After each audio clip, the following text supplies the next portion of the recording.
buenas tardes. Vamos a iniciar la sesión de este día de hoy con un tema especialmente para el personal odontológico. En esta ocasión hablaremos sobre lo más importante que maneja el cirujano dentista, como son los anestésicos locales.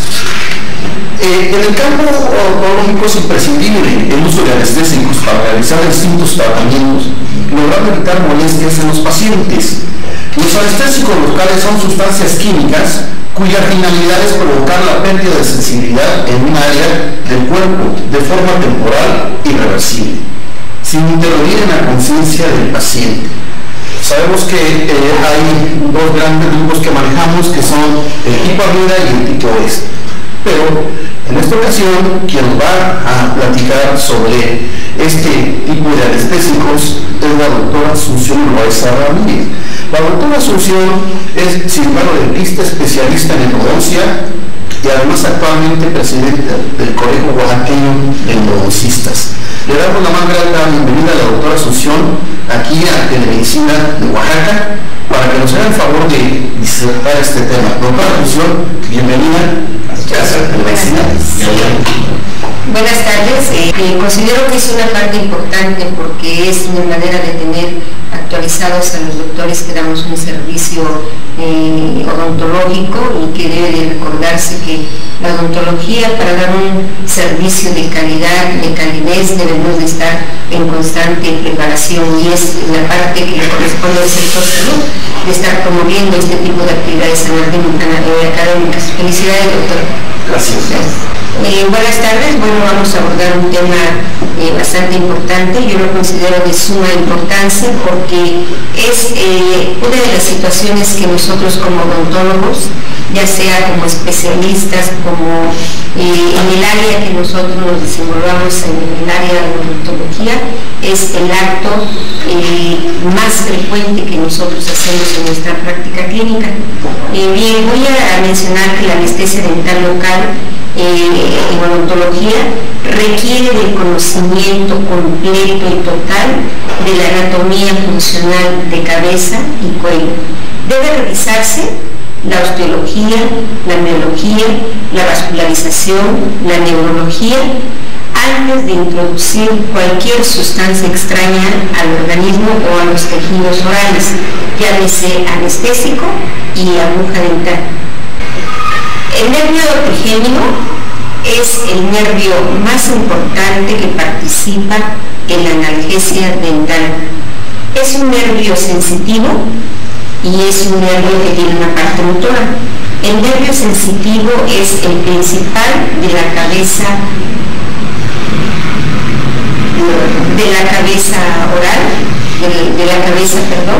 y la parte motora tiene gran importancia porque inerva los músculos que se derivan del primer arco faríngeo, como son los músculos de la masticación, el pterygoideo interno, el pterygoideo externo, el temporal y el macetero. Y también inerva el vientre anterior del gástrico, el miloideo y los dos tensores, en el velo del paladar y en el trigémino, como ya lo mencionamos, tiene fibras sensoriales, y este cúmulo de células sensoriales se van a agrupar y van a formar lo que es un ganglio de Gasser. Este ganglio de Gasser va a estar contenido en una fosa de Meckel. Esta fosa de Meckel va a estar ubicada en la parte posterior y media del cráneo. De aquí se van a originar tres grandes ramas. La rama oftálmica, que es una de las ramas más pequeñas, la rama del maxilar superior, que es la rama más grande, la rama del temporal, de la mandíbula, que es la más larga.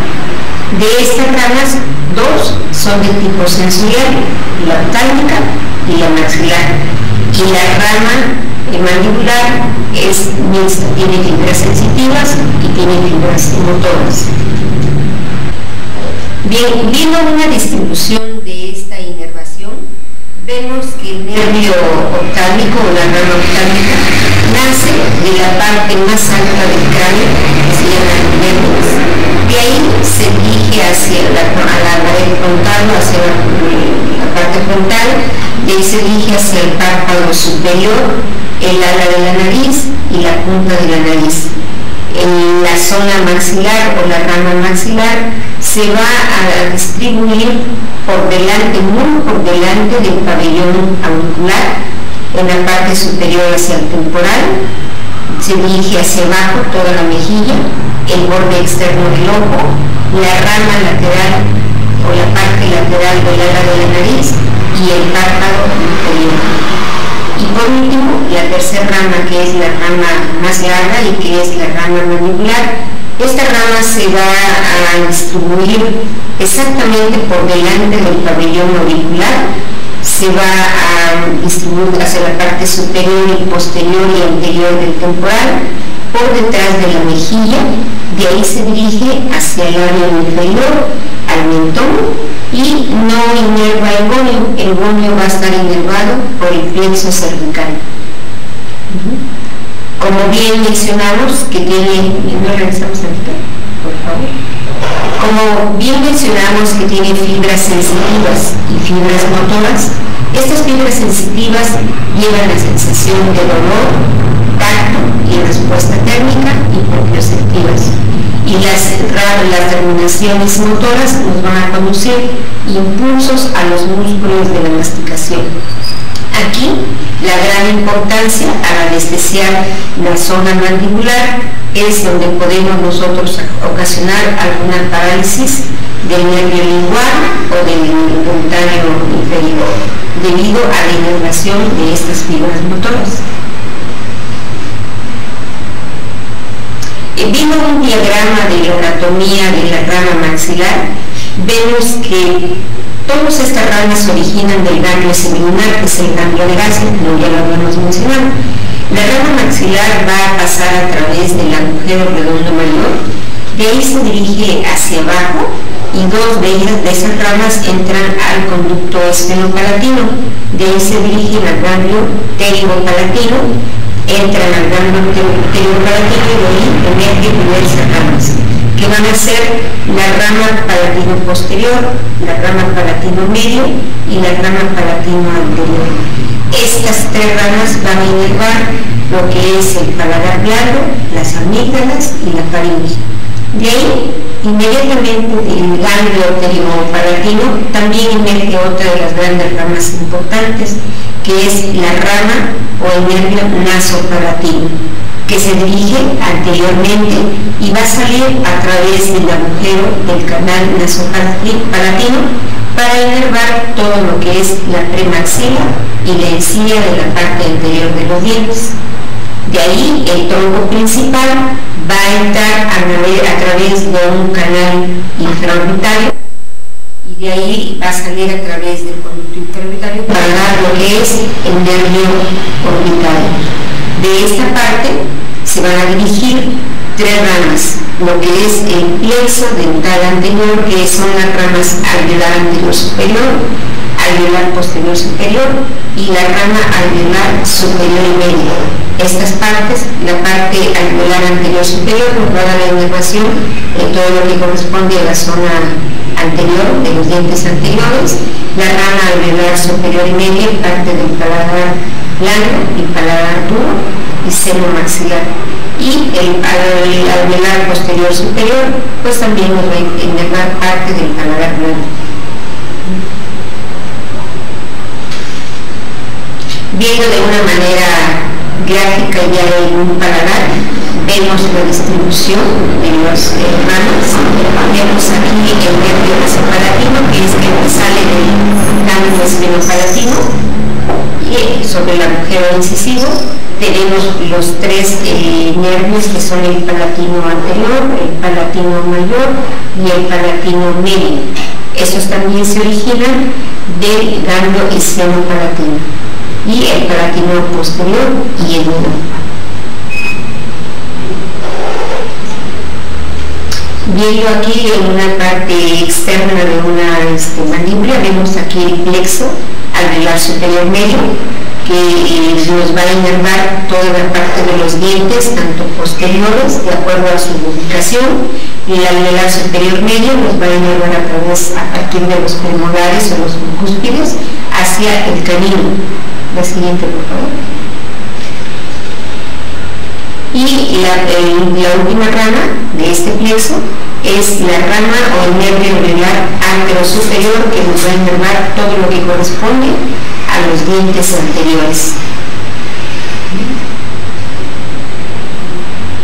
Del otro esquema de la anatomía de la rama mandibular, vemos que aquí el tronco principal también va a originarse del ganglio semilunar, del ganglio de Gasser, y este va a originarse a través, o va a salir a través de un agujero oval.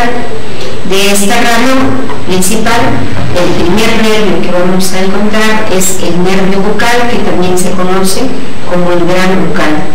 Este gran bucal va a estar más dado en la parte como gingival, de la parte oclusal, y nos va a inervar lo que es la encía de los terceros molares, nos va a inervar la comisura del labio inferior. Y la otra rama importante también es la rama lingual. Esta rama lingual nos va a inervar, se va a dirigir hacia abajo y va a estar entre el músculo pterigoideo interno. De ahí se va a dirigir anterior-inferiormente y nos va a inervar lo que es la parte de la lengua, los dos primeros tercios de la lengua, nos va a inervar las glándulas submandibular y la glándula sublingual. De ahí tenemos el tronco principal, también el nervio alveolar inferior, que es la rama más larga, y esta rama va a entrar a través del agujero mandibular al canal mandibular, y de ahí se va a dirigir todo el trayecto para salir y formar la rama del nervio mentoniano. Este nervio es el que nos va a inervar todos los dientes, la mucosa, la encía, junto con antes de que este nervio bucal se distribuya, muy anteriormente sale la otra rama, que es el músculo miloideo, y normalmente cuando nosotros hacemos un bloqueo dental del dentario inferior, se va a inervar normalmente el miloideo con el nervio alveolar inferior. Aquí tenemos una forma gráfica de cómo se distribuyen las ramas. Vemos que el alveolar inferior es una rama muy larga y inerva todo lo que es la parte de los dientes. El lingual, que está muy por debajo, y este va a inervar todo lo que es el piso de la lengua también. Y el bucal, que es el gran bucal, que va a recorrer también la parte más superficial de la boca. Y el miloideo, que normalmente al bloquear miloideo es también bloquear el nervio alveolar inferior.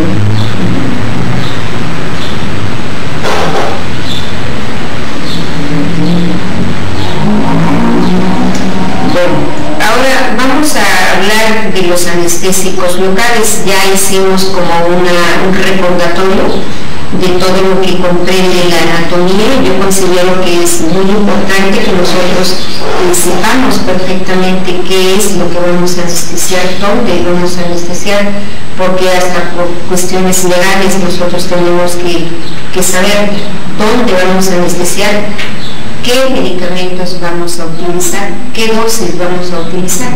Por eso esto es bastante importante, que una vez que ya nosotros hayamos hecho el recordatorio de nuestra estructura anatómica, pues vayamos a revisar nuestros medicamentos, que son los más usuales en la anestesia dental. Sabemos que los anestésicos locales se van a clasificar en dos grupos muy importantes, que son los ésteres y que son las amidas. Los ésteres son medicamentos demasiado tóxicos, son medicamentos que se metabolizan rápidamente, por lo tanto su vida media es demasiado corta. Son anestésicos irritantes, que cuando esto ocurre una irritación local, generalmente es una irritación que perdura, que nos genera bastantes problemas, y por todas estas razones son anestésicos que ya no los estamos utilizando en nuestra práctica odontológica. Sin embargo, el grupo de las amidas son medicamentos que no deben de tener cierto grado de toxicidad, pero que son medicamentos que nos elevan más la seguridad en cuanto a nuestro procedimiento de necesidad de nuestros pacientes. Son menos tóxicos, son más potentes, son menos irritantes, se absorben, el periodo de latencia en los tejidos es más prolongado.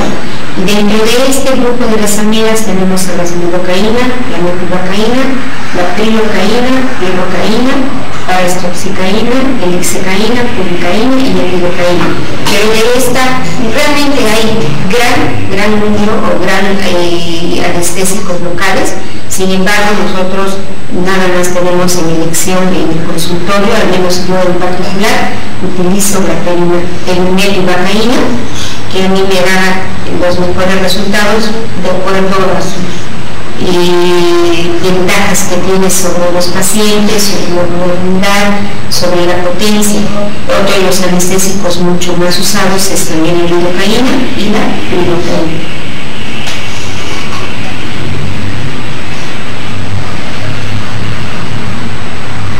La composición química de un compuesto de anestésico local. Bueno, normalmente nosotros hacemos este procedimiento frecuentemente en el consultorio dental.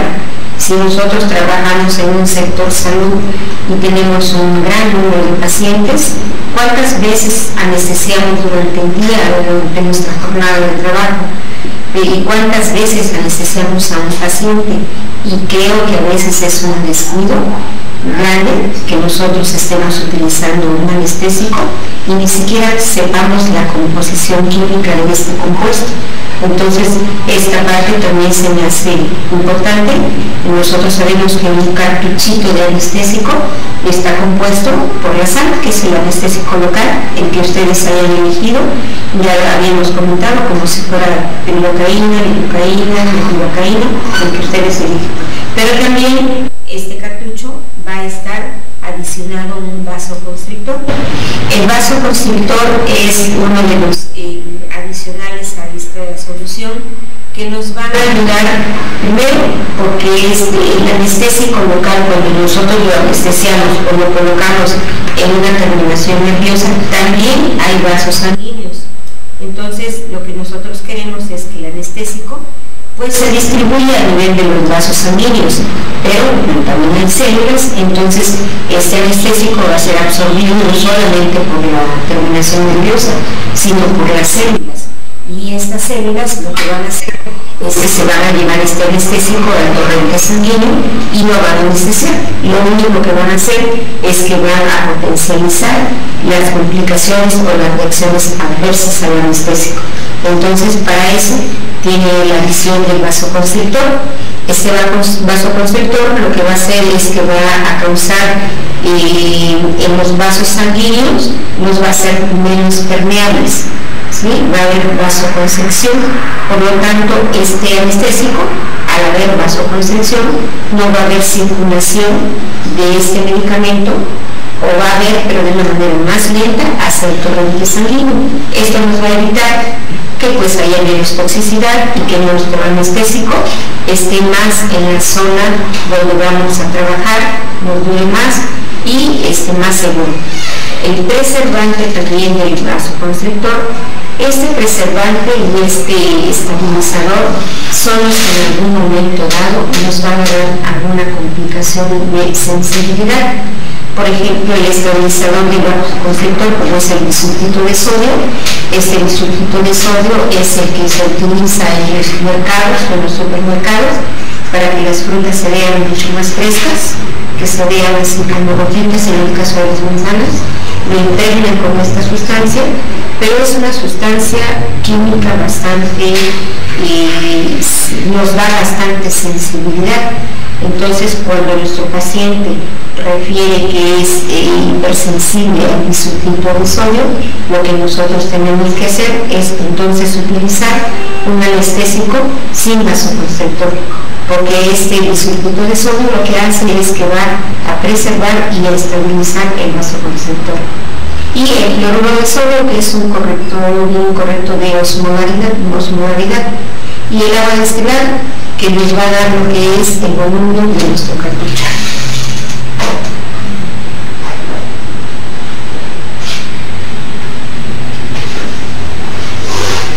Los vasoconstrictores utilizados en el anestésico local.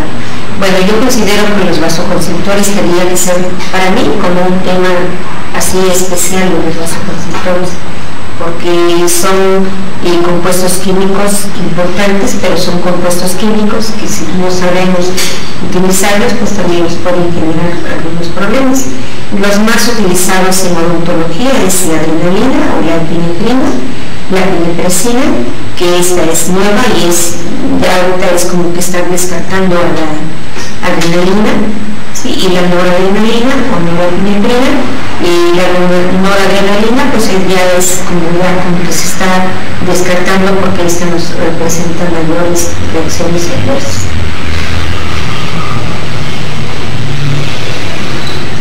Bueno, existen en los vasoconstrictores existen indicaciones y contraindicaciones. Vamos a hablar así de unas contraindicaciones de una manera general.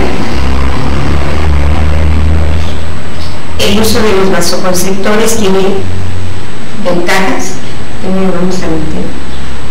Dentro de las ventajas, como ya habíamos mencionado, que disminuye la toxicidad de los anestésicos locales por reducir su absorción. Esto es porque en las venas ocurre una vasodilatación y eso permite que sean menos permeables, y eso disminuye que este anestésico se vaya al torrente sanguíneo de una manera rápida y ocurre una toxicidad. También nos va a permitir una anestesia más profunda, más duradera, porque hay mayor contacto de la solución anestésica con el nervio y permite el uso de mayor número de dosis debido a que disminuye la cantidad del anestésico en sangre. Y otra también importante, que nos va a generar la vasoconstricción produciendo un efecto sobre los receptores del alfa 1, disminuyendo la hemorragia. Y otra de las desventajas, dentro de las desventajas que aquí tenemos con los vasoconstrictores, también así como nos gusta saber de las ventajas, es de gran importancia que nosotros revisemos las desventajas. Los vasoconstrictores también presentan un listado de desventajas como efectos sobre el sistema cardiovascular. Algunos, como la vasopresina, la fenilpresina, son polipéptidos en concentraciones elevadas y puede ocasionar isquemia del miocardio, y algunos, como la vasopresina, la fenilpresina y polipéptidos en concentraciones elevadas, pues todas esas concentraciones en situaciones elevadas pues nos van a producir en los pacientes que son hipertensos, pues en ellos nos van a haber una vasoconstricción, hay un flujo mucho más fuerte y eso eleva la presión arterial, y en el caso de la isquemia del miocardio es precisamente también por este flujo elevado y también por la vasoconstricción nos va a producir unas zonas de isquemia que si no son tratadas de una manera oportuna, pues podemos caer en situaciones bastante complejas y de gran peligrosidad.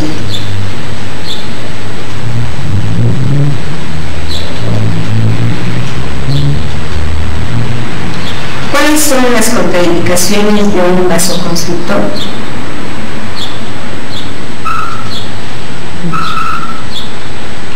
Dentro de las contraindicaciones de un vasoconstrictor, como ya lo habíamos dicho, por las situaciones que nos forman en la presión arterial, pues tenemos en los pacientes de hipertensión arterial sin control médico, en la presencia de enfermedades coronarias, en los problemas de tiroideos y en la administración actual de antidepresivos tricíclicos o homotiacinas, en pacientes con diabetes descontrolada y en pacientes tratados con inhibidores de MAO. MAO es una enzima monoaminoxidasa, que estos medicamentos se utilizan para aquellos pacientes que tienen problemas psiquiátricos, que tienen problemas de depresión. Está totalmente contraindicado utilizar este tipo de anestésicos con vasoconstrictores.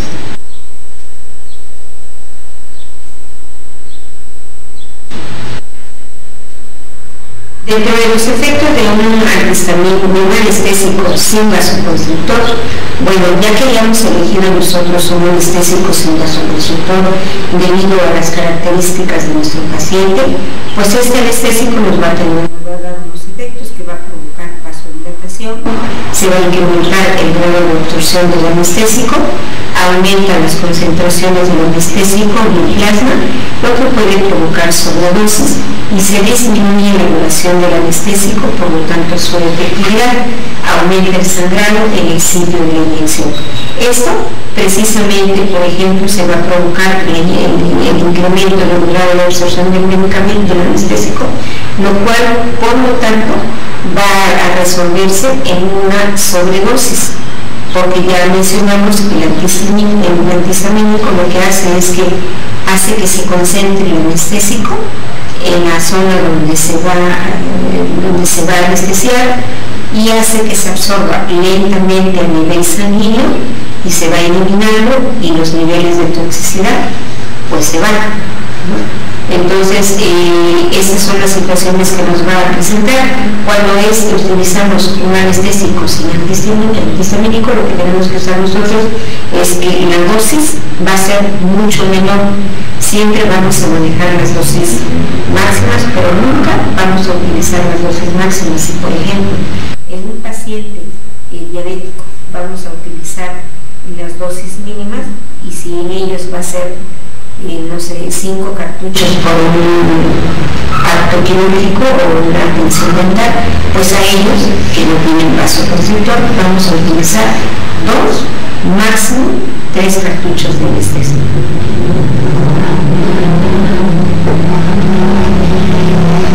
Bueno, dentro de los anestésicos, yo creo que la dosis máxima tiene que ser así como nuestro rosario en el consultorio es algo que de veras deberíamos de adoptar.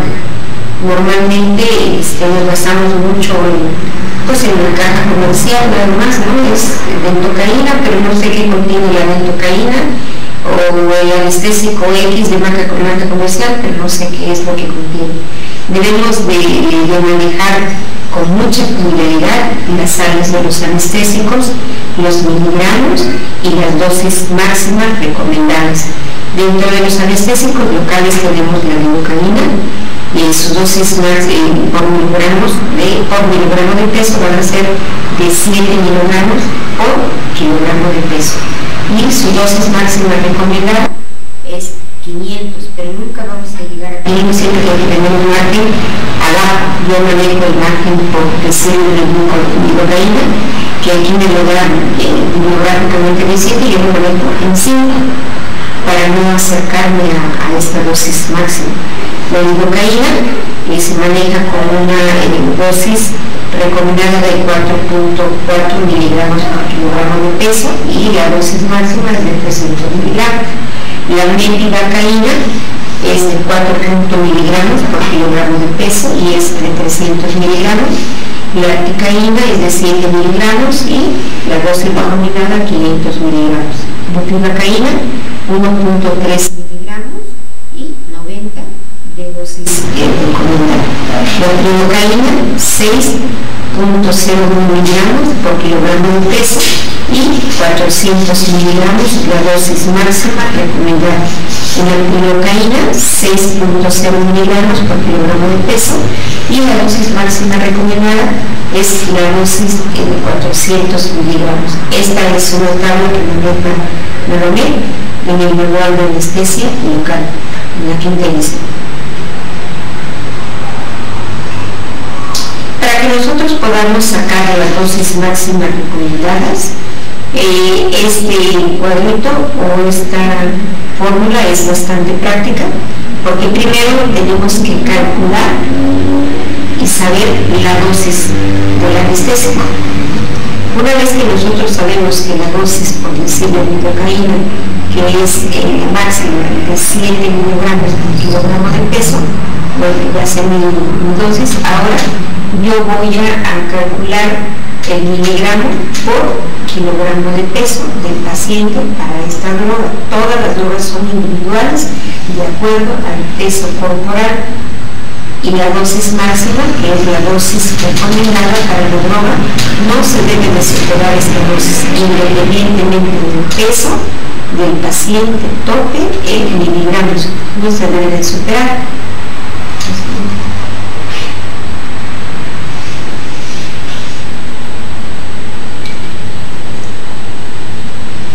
¿Cómo puedo yo calcular la dosis recomendada? Bueno, para que yo pueda calcular la dosis máxima recomendada, primero voy a calcular el cálculo de miligramos de anestésico dental por mi cartucho. Una vez que yo ya tenga mi cálculo de miligramos de mi cartucho, ahora voy a hacer mi cálculo por miligramos para el paciente, que es específico, como ya mencionamos. Y el tercero, ya que tengo el de mi cartucho, ya que tengo el del paciente, entonces yo voy a hacer cuántos cartuchos de anestésicos voy a requerir para un procedimiento, ya sea una extracción de un tercer molar, una eliminación de caries en un cuadrante, o el procedimiento que yo debo de saber cuántos cartuchos máximos yo debo de colocar en mi paciente.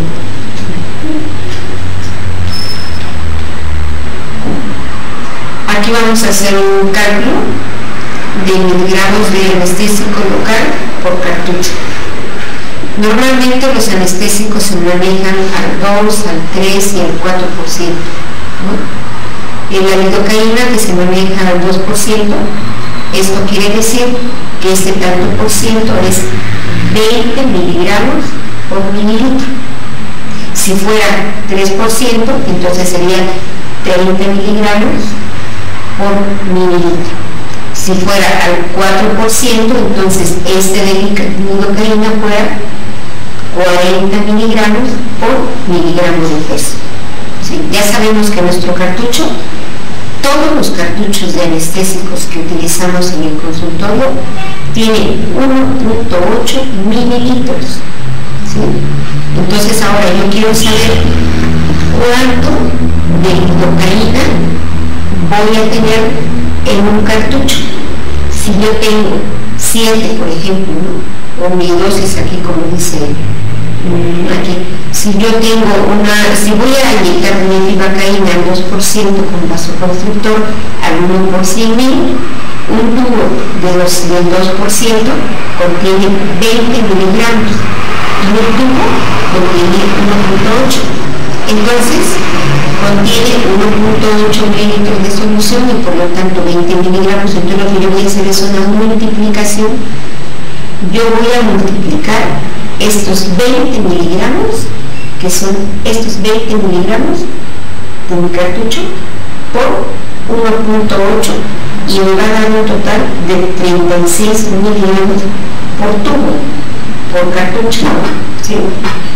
Y así, si yo quiero calcular la mepivacaína, que es al 3%, aquí es el 30% de miligramo por miligramo, ¿sí? Lo voy a multiplicar 5 por 1.8, porque 1.8 es lo que contiene el conductor de anestésico.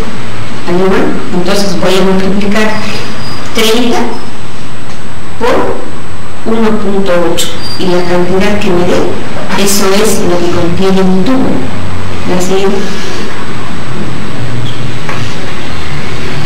Ahora, si voy el cálculo de miligramos por kilogramo de peso para un paciente específico, si voy a inyectar un tubo de mepivacaína al 2% con vasoconstrictor al 1 por 100.000, mi paciente pesa 50 kilogramos, ¿no? Entonces, yo quiero saber cuántos miligramos de anestésico le puedo inyectar a este paciente que pesa 50 kilogramos y que voy a utilizar mepivacaína al 2%.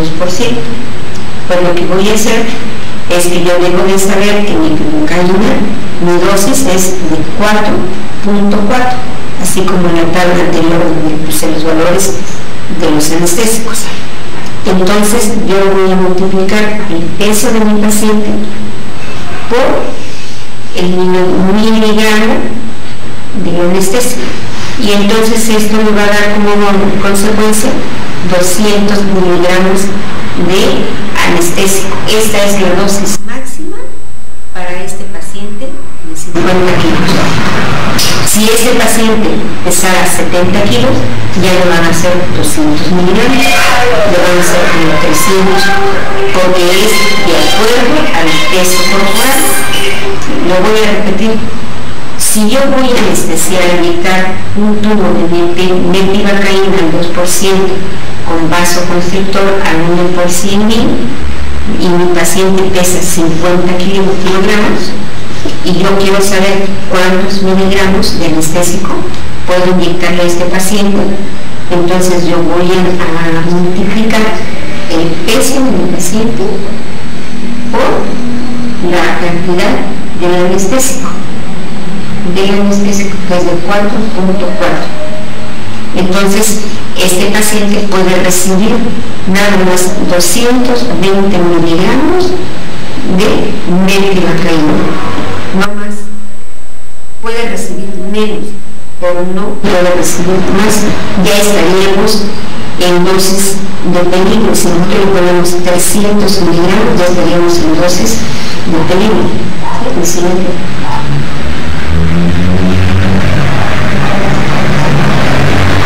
Ahora, yo ya sé cuál es la dosis máxima de mi paciente, pero ¿cómo podemos saber cuántos cartuchos equivalen a esa dosis?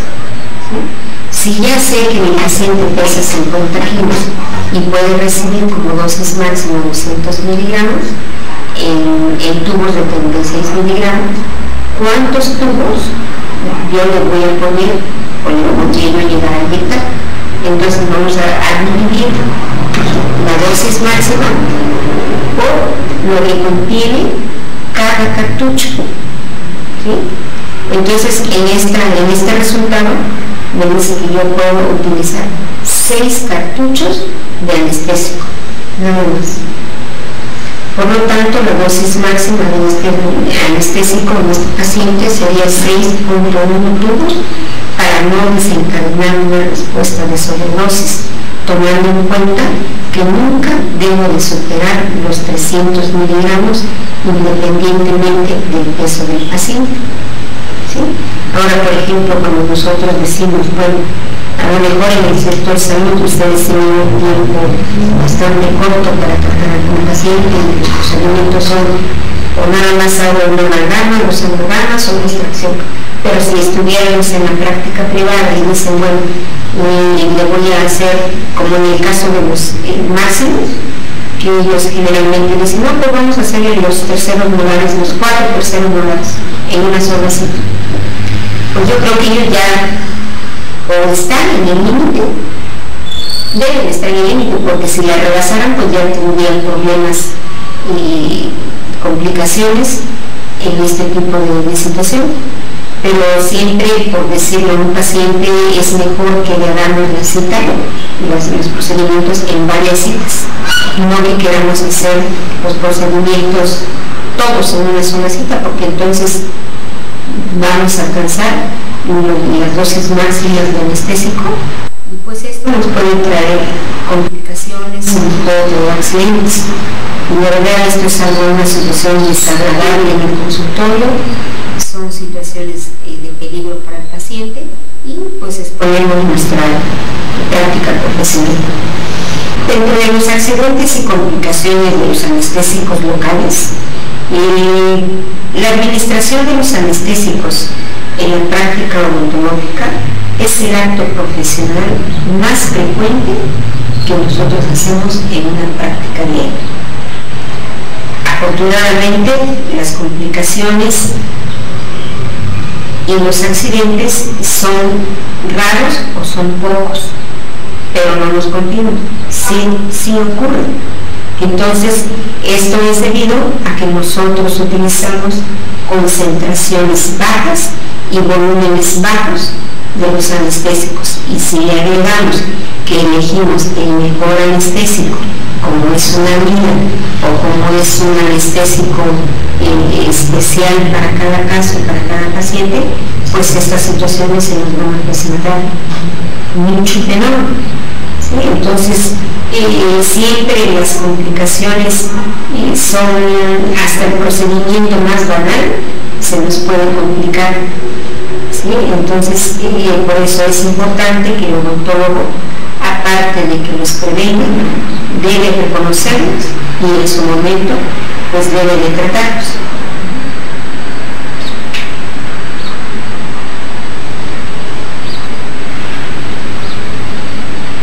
Las complicaciones asociadas con el uso de los anestésicos locales pueden ser divididos en dos grupos: las reacciones de tipo local y las reacciones de tipo sistémico. Las reacciones de tipo local, estas son generalmente dadas por malas técnicas de anestesia. ¿Sí? Generalmente o muy pocas veces se van a dar por los anestésicos, aunque en algunas ocasiones puede generarnos problemas los vasoconstrictores. Pero si nosotros todas estas complicaciones y todos estos accidentes podemos evitarlos si nosotros seguimos las reglas adecuadas para la administración de los anestésicos. Entonces, las malas técnicas descuidadas lo único que van a ayudar es a elevar el índice de presentarnos una complicación y una situación pues desagradable. Y dentro de las reacciones sistémicas, pues estas reacciones sistémicas generalmente van a estar dadas por los anestésicos y por los vasoconstrictores, y también pues nos van a dar reacciones de tipo tóxicas, nos van a dar tipo alérgicas, nos van a dar tipo psicógenas, que son las más graves. Las reacciones sistémicas son las más peligrosas y las más graves. Y también quiero hacer mención que las reacciones de tipo local, pues las reacciones de tipo local generalmente cuando se presentan, pues son más que estas complicaciones, más que ser peligrosas, son complicaciones que nos van a dar mayor tipo de molestias. Pero una situación complicada, simple y sencilla, si no se reconoce y si no se trata adecuadamente, pues puede llegar a ser una complicación de tipo local grave. Las complicaciones pueden ser inmediatas y pueden ser inmediatas. Las inmediatas son complicaciones indeseables, y estas complicaciones iniciales se nos van a presentar en el momento o segundo después de aplicar el anestésico local. Dentro de las complicaciones medianas, estas también son situaciones iniciales que se nos van a presentar minutos, horas, días, semanas después o meses después de que nosotros apliquemos un anestésico local. Los accidentes y complicaciones e inserciones de la aguja. Nosotros sabemos que la cavidad oral es una zona de gatillo, es una zona que tiene muchos números y que se pueden disparar cuando nosotros simplemente introducimos la aguja o con algún otro procedimiento que sea de la cavidad oral.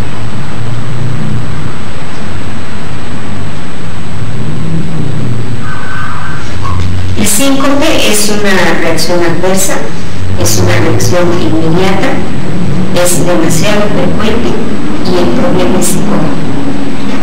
Sus síntomas son sudoración, son náuseas, son palidez y son mareos.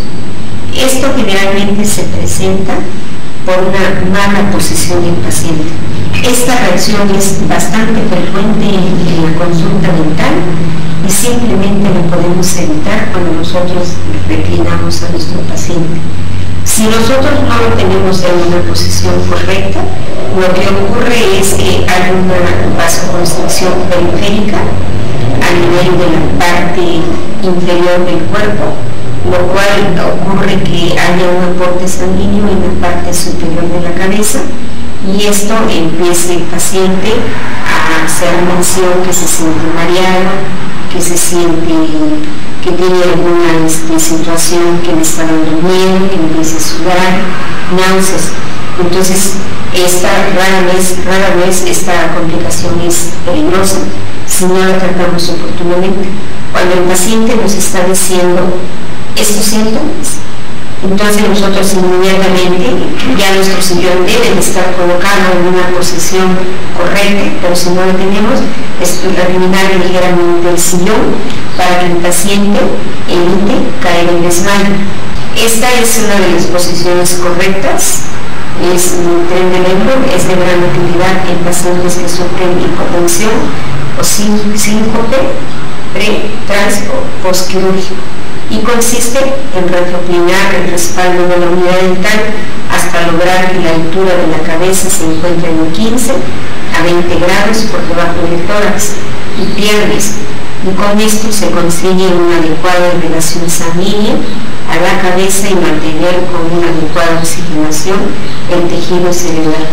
La verdad, esta es una parte bien sencilla, donde nosotros, ya cuando vamos a visitar al paciente, ya reclinamos nuestro sillón, él va a estar con el aporte sanguíneo irrigado en la parte de la cabeza, y nada más es como estar entreteniendo al paciente, estar hablando, para que vaya relajándose, porque las situaciones psicógenas también nos pueden llegar a complicar.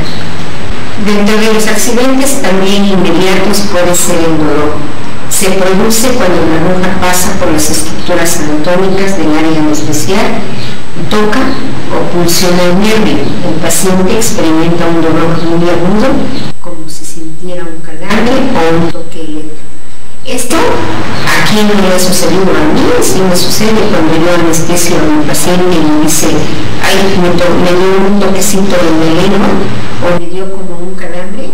La verdad, yo tengo 30 años de ejercer la profesión y tengo 30 años que yo no supero estrés cuando yo voy a anestesiar a un paciente. Todos los días que yo anestesio a un paciente me pienso, o sea, es una responsabilidad tan grande que tenemos con los pacientes que creo que esto no lo superamos siempre. Mientras nosotros ejerzamos la profesión, pues somos personas que estamos pues con un alto índice de tener este tipo de situaciones, pero hay que prevenirles, hay que reconocerles, hay que tratarlas oportunamente. Cuando el paciente tiene dolor, este dolor puede ser localizado, puede ser irradiado, puede ser de gran intensidad y puede ser también bastante intenso después de unos días. Cuando sucede esto, muchas veces, llegamos a traumatizar el periosto o a hacer desgarres gingivales y en el periosto, y entonces el dolor es bastante intenso. La parálisis del velo del paladar. Siempre hay situaciones en las que las leemos, pero no las conocemos porque son bastante raras, ¿no? Gracias a los anestésicos que la verdad tienen un margen de seguridad bastante elevado, entonces suceden muy poco, pero no porque no sucedan, nosotros no vamos a tomar nuestras reglas adecuadas para la administración de los anestésicos.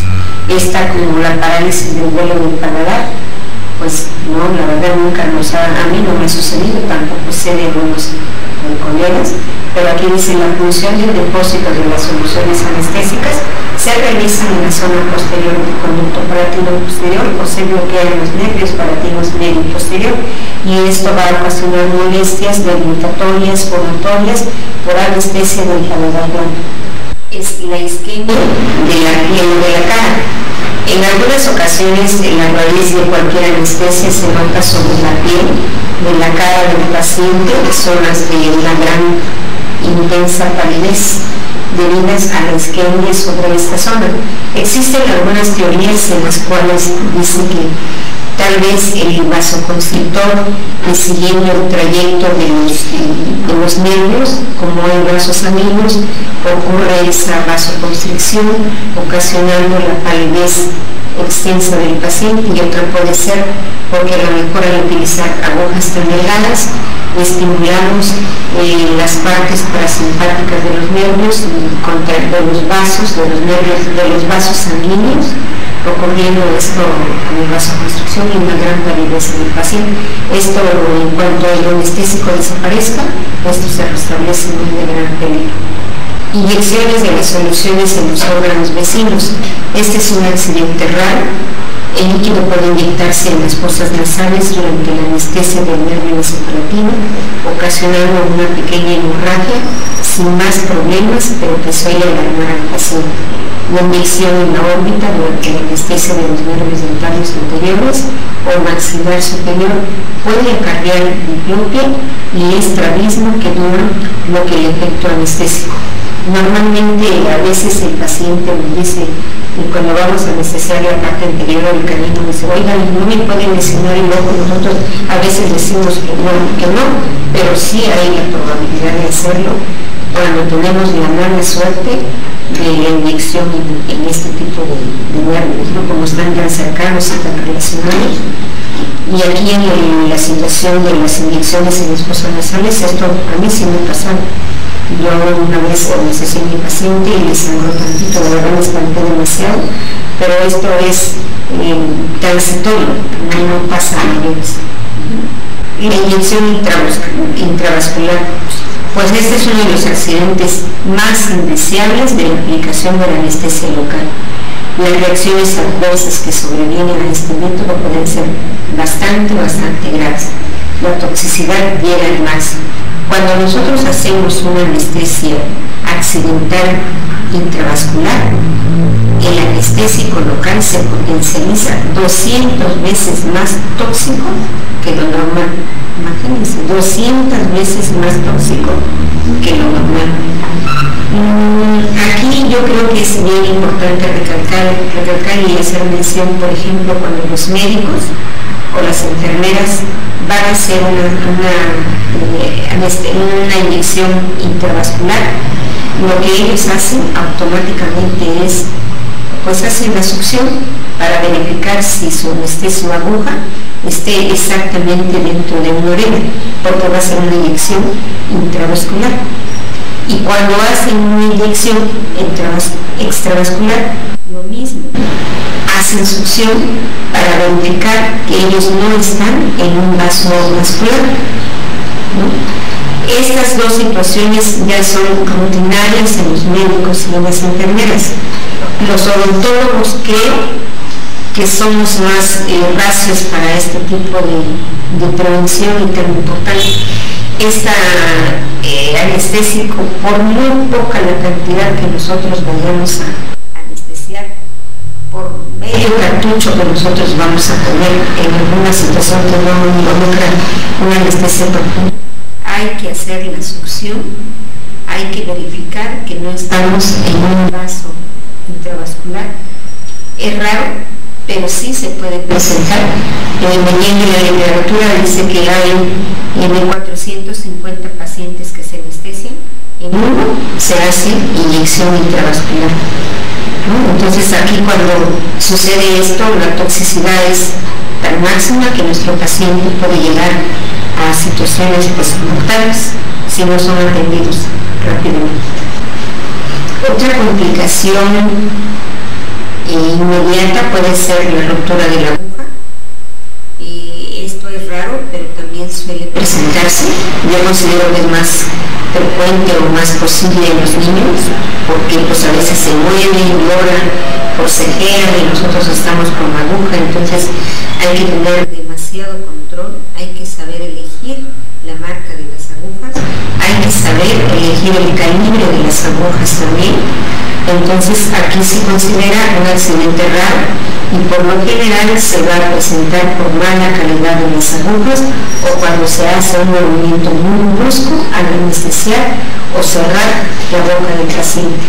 Las medidas preventivas: no debemos de usar agujas viejas o de calibre pequeño, no se deben de realizar movimientos bruscos cuando la aguja esté pasando por los tejidos y es necesario conocer la estructura anatómica, por lo cual va a pasar la aguja. No debemos de usar agujas despuntadas y no debemos de forzar la aguja por su paso por los tejidos. Yo en mi práctica privada nunca he utilizado agujas largas, aunque la técnica me lo diga. Yo no utilizo agujas de 30, yo utilizo calibres 27, cortas y de la marca Monolier. Sé que son agujas caras, son agujas, a lo mejor yo puedo comprar 2 cajas con una caja de la marca Monolier, pero pues si yo me pongo a pensar, si así a mí se me complica una situación de esta, me va a salir muchísimo más caro que yo tenga que mandar al cirujano, que yo tenga que hacer todos los estudios radiográficos en 3D y todo para localizar las agujas y pues evitar el riesgo de que esta aguja se introduzca más de una manera profunda y me lesione nervios de una manera permanente. ¿Sí? Entonces yo la verdad les recomiendo siempre agujas de buena calidad, agujas de calibres no tan delgados y agujas que sean cortas. Y yo no tengo problemas con la anestesia del dentario inferior y utilizo mis agujas cortas.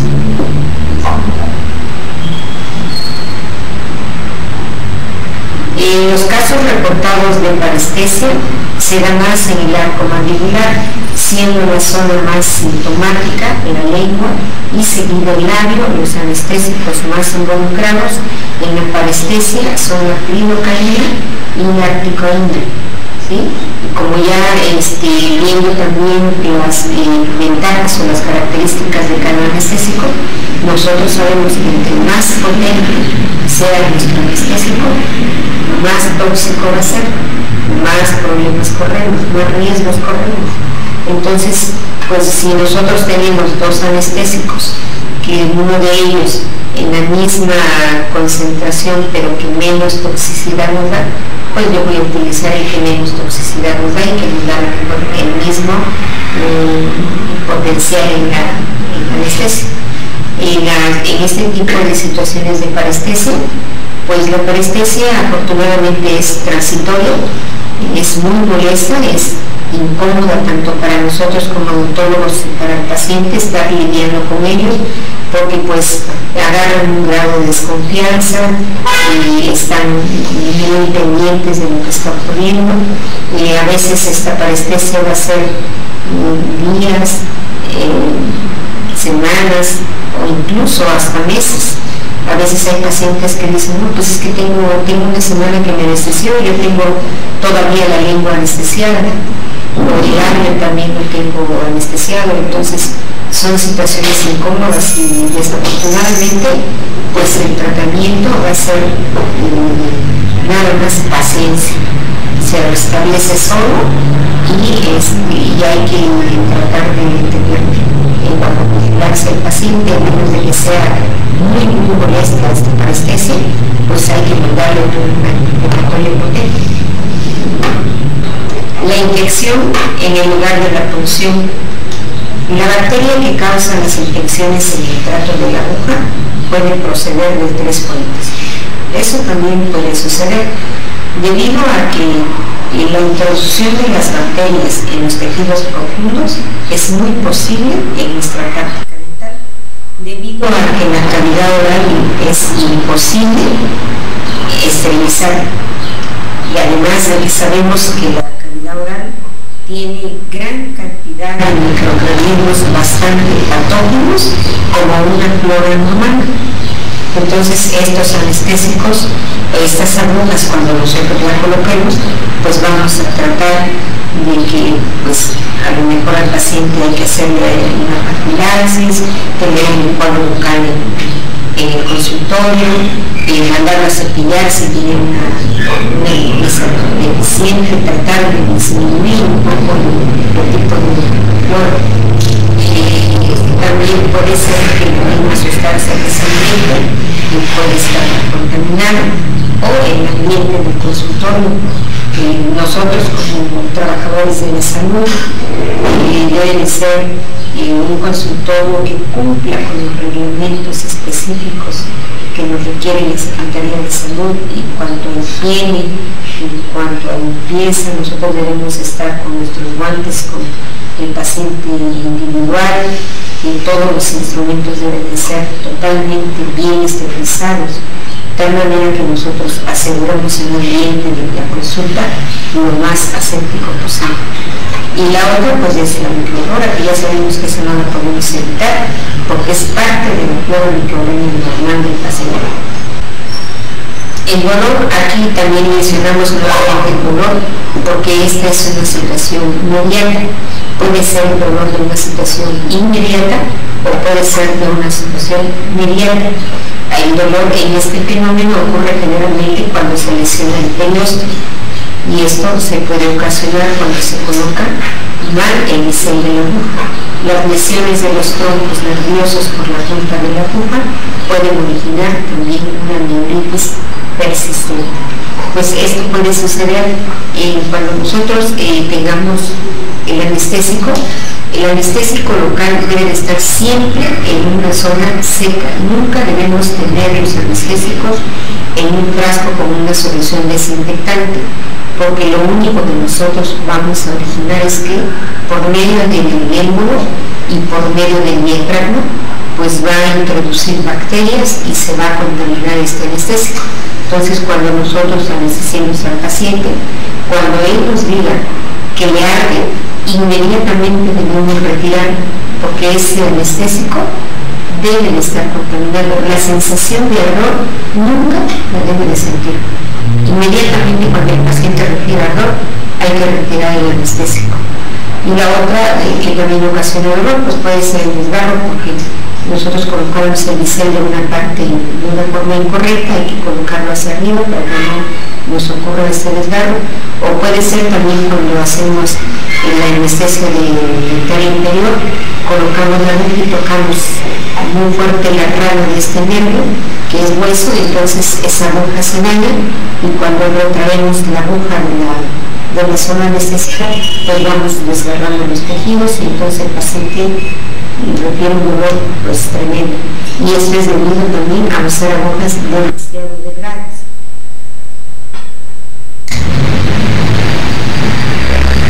La necrosis es un accidente raro y generalmente se presenta en el paladar. Es raro, pero también le puede ocasionar el vasoconstrictor cuando hacemos anestésico y aplicaciones de anestesia bastante repetitivas, porque no se nos anestesia tan solo. Ese vasoconstrictor en grandes cantidades pues también nos va a provocar una necrosis.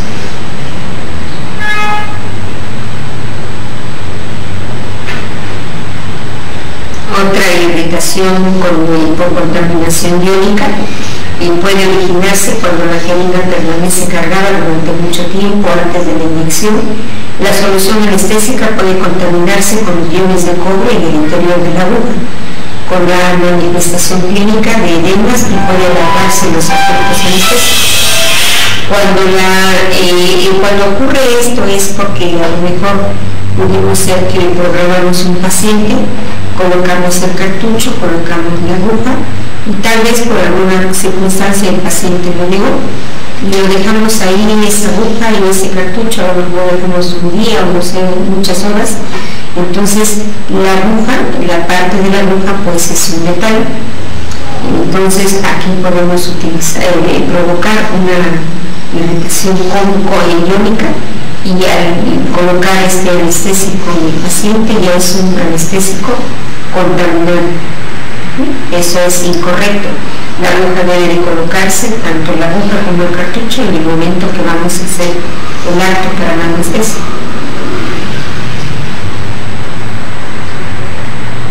En la mielitis, el uso de repetidas inyecciones o técnicas intraligamentosas incrementan la probabilidad de este doloroso problema post-extracción. Esta mielitis se puede dar también, porque a veces decimos, ¿cómo vamos a tener una mielitis por una anestesia dental? Sí la podemos ocasionar cuando estamos inyectando repetidamente en la intraligamentosa. Entonces hay que tener cuidado con los vasoconstrictores.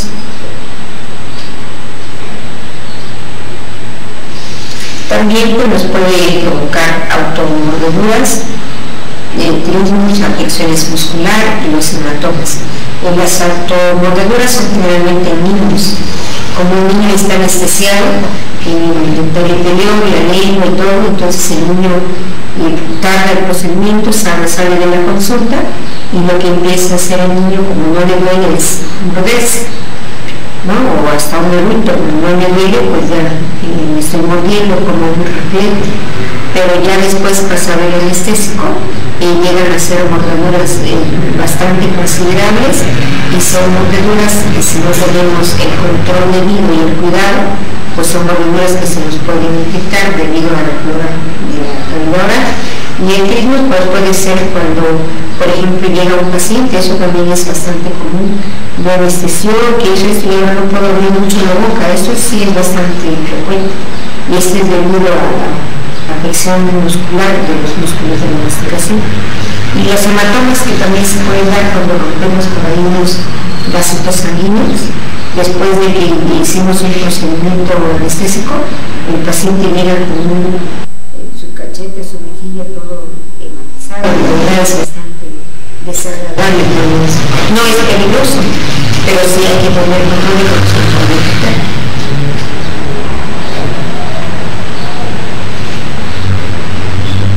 Dentro de las complicaciones sistémicas, pues estas sí son las más grandes y las más delicadas y las más iniciadas. La toxicidad del medicamento se dividen en tres grupos, que son la de toxicidad del medicamento, son las reacciones de alergia y son las reacciones psicógenas. La toxicidad del medicamento, como ya lo dijimos, es innecesario que nosotros sepamos poner en cálculo porque logramos el peso de nuestro paciente que vamos a anestesiar, ¿no? Entonces hay que saber cómo calcularlo, hay que evitar llegar a la toxicidad, hay que saber también que si nosotros podemos anestesiar sin un vasoconstrictor, pues también nos va a llegar a causar cierta toxicidad si no disminuimos el número de cartuchos. Si yo voy a utilizar un anestésico sin vasoconstrictor, en lugar de utilizar como la dosis recomendable me dice que es 6, pues yo no voy a utilizar los 6, voy a utilizar 3 cartuchos para no llegar a provocar toxicidad, porque al no haber vasoconstrictor, pues hay una permeabilidad de este anestésico del torrente sanguíneo y las concentraciones son más altas. Entonces, y las reacciones de alergia, pues en las reacciones de alergia, estas son situaciones desagradables de idiosincrasia, y cuando un paciente anestesiamos y vemos que el paciente empieza a tener en la mano alguna coloración, que tiene prurito, que tiene eritema, que tiene situaciones de alergia, inmediatamente retirar el anestésico y ya no colocar, ya no atenderlo por el momento y anotar qué tipo de anestésico me está dando este tipo de situación. Y también esta alergia puede ser por una mala elección de los anestésicos. Como ya dijimos, los ésteres ya no se utilizan. Los ésteres sí nos van a dar reacciones de alergia porque son bastante tóxicos. Y también nos puede dar alergia, ya puede ser por la sal o puede ser por los conservantes que se utilizan en el anestésico, como el metilparabeno o como la sustancia que utilizamos para conservar los vasoconstrictores. Estas reacciones de alergia, cuando son leves, pues se presentan se quitan después de 48 horas. Y nos podemos mandar al neurólogo para que nos haga un tipo de prueba de anestésico para la siguiente sesión. Y cuando cae en el shock anafiláctico, que es una reacción de dolor desagradable, pues son situaciones en las que ya se van a tener una manera mucho más serias, o hay que utilizar a veces como en primera instancia la adrenalina, hay que colocar vía al paciente en una posición reclinada, hay que ventilar al paciente vías permeables, inmediatamente hay que estar ya comunicándonos con un médico que nos apoye, una institución donde puedan atendernos de una manera inmediata, porque si la alergia y la reacción no se de una manera correcta, pues entonces podemos llegar situaciones de náuseas, vómito, depresión, hipotermia, problemas cardíacos. Terminamos con el paciente en un minuto por la muerte. Son situaciones que verdaderamente el shock anafiláctico creo que es un tema especial que hay que tratarlo y es muy, muy serio. Y las reacciones psicógenas, pues las reacciones psicógenas son más que nada generadas por miedo, son las que en algún momento también se nos pueden salir de control, debido a que si no tenemos las situaciones precisas, oportunas, si no reconocemos, si no las valoramos y si no las tratamos oportunamente, de que es una cosa tan sencilla y se nos puede convertir en una cosa tan grave y es una reacción psicótica. Bien, pues con esto creo que concluimos.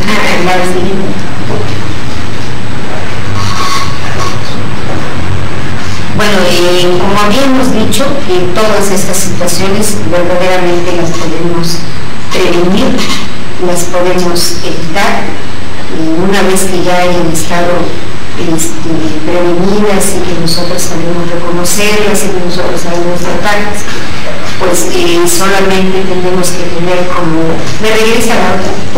unas reglas adecuadas para la administración de los conductos, que son la historia clínica.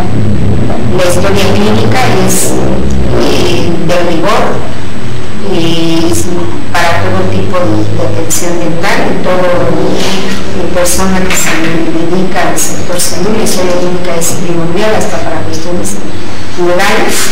Y la elección del anestésico ideal, que no sea tóxico y que sea menos, que no tenga efectos colaterales, que sea rápido para el efecto, que dure más en los tejidos, y también la dosis que hay que individualizar la anestesia para cada paciente. Entonces empleada la técnica de la anestesia, que también debe ser la correcta, y la posición del paciente. Y otro de los puntos también aquí que me faltaron es saber reconocer el tipo de pacientes comprometidos. Generalmente o en la actualidad ya sabemos que la diabetes es una de las enfermedades mucho más, pues ya de moda. Raro es el paciente que llega al consultorio dental y es un paciente sano. Y si no son hipertensos, son diabéticos, son pacientes con problemas renales, son pacientes con problemas de hígado, son pacientes con problemas antidepresivos. Entonces, cada caso es muy, muy individual. Y debemos de saber que un paciente médicamente comprometido pues va a tener algún efecto con el anestésico que nosotros usemos. Entonces, por eso es importante nuestra historia clínica y tomar nuestras historias adecuadas para la administración. Muchas gracias. Pues muchas gracias por haber participado con nosotros en este día, doctora Asunción Loaiza Ramírez, presidenta del Colegio de Endodoncistas de Oaxaca y además también endodoncista, y el haber estado con nosotros, que obviamente no dudamos que próximamente pueda estar con algún otro tema, y a los médicos de los hospitales básicos comunitarios también les damos una gracia al haber estado con nosotros. Recuerden que ese tema lo pueden volver a consultar en nuestra página de Facebook de Salud Oaxaca. Hasta luego, que estén bien, buenas tardes.